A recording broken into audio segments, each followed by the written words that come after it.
Hi, this is Chaplain Tyler, and you're watching this video and you got this with Tyler. Today I'm going to talk about one of the first calls that I ever had as a chaplain intern. It really set the groundwork for a lot of my conflict management skills and helped me to understand the importance of cultural values or cultural differences. So I was working and an intern in a trauma hospital, as I mentioned, and I got a call from the ICU. And on a particular day, I believe it was a Wednesday. So I called the number on the pager. I called very quickly, and the only thing I heard on the end of the line was a frantic nurse yelling, "They're fighting here! You gotta come right now!" Click. Oh my goodness. What? I didn't know what was going on. So I happened to be very close by the chaplain the senior chaplain who was responsible for the ICU. And I mentioned to him, I just got a really hard call from the nurse. Here's what it said. And he goes, no. You go deal with it. You got to get the experience. Oh, no. I don't want to mess up. So I went to the ICU with some trepidation, but I hurried as quickly as I could. Now, the ICU in that particular trauma hospital at that time was located on the second floor, and you'd come up a staircase, go through a little cafeteria area, and then you turn left, you go through a set of double doors. Those double doors then led into a large lounge area. About halfway down on the left-hand side were the double doors into the ICU. As I went through that first set of double doors into the large lounge area, I was hearing shouting, I was hearing cursing. I saw, as I proceeded, I saw the double doors to the ICU. They were open. The doors were open, which they shouldn't have been.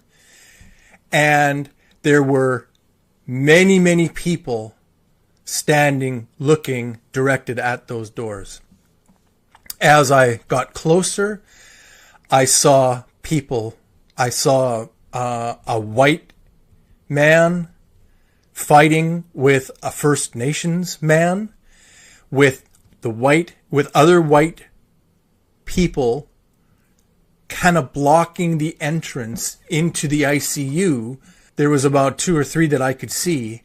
And in the lounge area were about 40 to 50 First Nations. And I didn't know what I was getting into. So the first thing and the only thing I could think of to do was to separate the two people who were fighting. It didn't occur to me that should have been the job of security. And that is, as a chaplain, I had been called to come and to help. And I was going to help. I don't care what it took. So I separated them.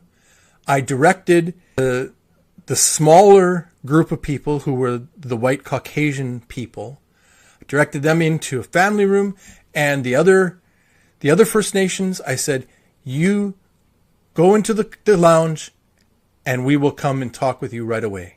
It's the only thing I could think of to do. Now, pretty quick, right after that, the senior chaplain came, and he brought with him another chaplain. I think what happened was that he started to really listen to what it was that I had said about the nature of this encounter, and he decided that it was a lot more serious and sensitive than one chaplain intern with very little experience could handle. And he was right, and I was grateful to see him and the other chaplain come. So we started to get the story. We talked to the charge nurse once they were separated, and the charge nurse let us know that there was a young man, about 16 years old, First Nations, who had been involved in a car accident. He was in a coma, and they did not know if he was going to live. The young man had been adopted by the white family. They were the legal guardians. They had adopted him for the last 3-4 years.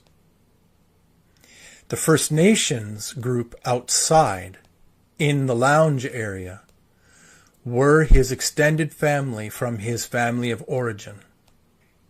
And as we talked to the white family, we began to realize that they did not like, want, or appreciate the presence of the First Nations family, who they believed had rejected him, had basically disowned him, and they had not been a good influence in his life. Well, we understood their perspective, but we began to ask questions like, you have had this young man as part of your family for the last few years. How important to him has it been, and is it, that he retains ties with his family of origin? How important is his culture to his identity? Does he talk about them? Does he search for who he is as a First Nations young man? And as we talked with the family, they began to see that their perspective wasn't the only perspective. They needed to take into consideration the young man, and there were issues between the two families that were not going to be able to be solved that easily or that quickly. But what both families were there for was the young man. He was the reason they were there. That's it. Nothing else mattered at this point. It was what was going to benefit the young man, and that's all. So,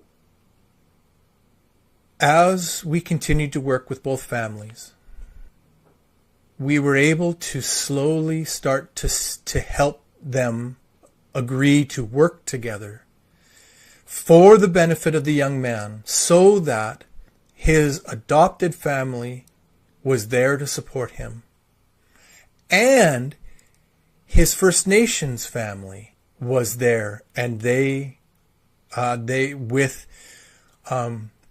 would be allowed in, with especially his closest family members, would be allowed to come and to visit and spend time with him. I learned that this particular First Nations group, they had a very strong and different understanding of the word family. To them, it didn't matter how many levels or circles away somebody was. For example, if you were a child of somebody's, your family. If you're a cousin, your family. If you're a second cousin, your family. Third cousin, twice removed, you're still family, out 6 levels. And for them, it was vitally important that he knew that he was still family. It was part of their identity. It was part of their cultural definition of family. And because of that, they were making sure that they were there to support him. Well, the outcome was we were able to come up with a way for a way that would work for both families and for the staff, because the staff had a stake in this too. We found a way to let everybody be able to work together, to find a way to be able to do that. And I learned a basic starting foundational model of conflict management that I'll share with you. The first thing I learned is that if two or more people have gotten to a place where they are exchanging heated words, or they have gone to the place of physical violence, the first thing you need to do is separate them. That's it. First thing, separate.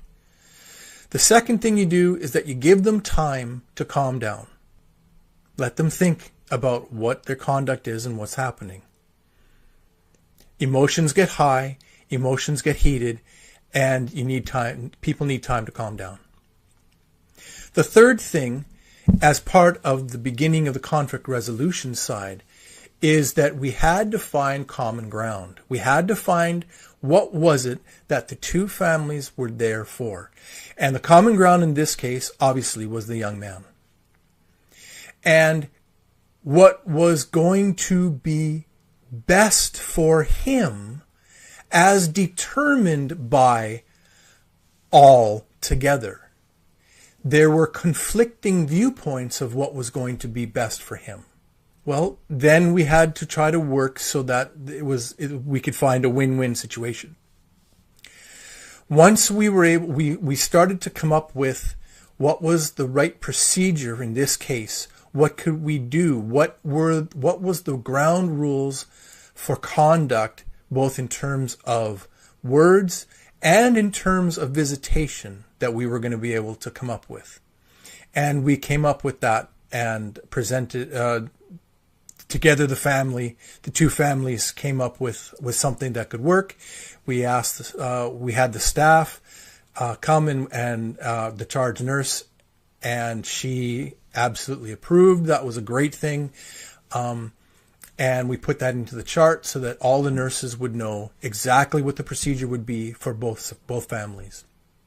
And then the last thing we did is that we found those mutually agreeable terms and had them sign a little quick write-up that said, this is why we're here. This is the importance of it. We are, and to remind them of why it is important. Like, what was the common denominator? The common ground was the young man and what was going to be best for him, period. And we had everybody sign it. And basically it was from that point on, I won't say that there wasn't tension, but there was no more physical violence. There were no more heated words either. We designated 2 spokespeople, one for each family, that if there was any issue that had to happen, that each spokesperson for the family would be able to be the ones to speak. Not everybody, because that's overwhelming for both sides. So we learned. I learned. And I've used those principles in every conflict management situation I've had to come to since.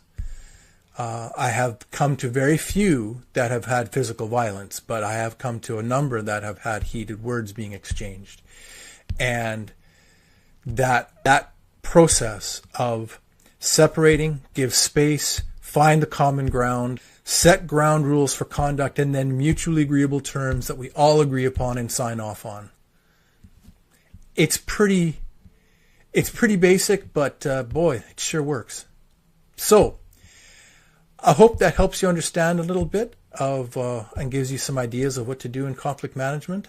It won't work in every situation, but boy, it works in a lot. So, and until the next video, I see you, I believe in you, and you got this.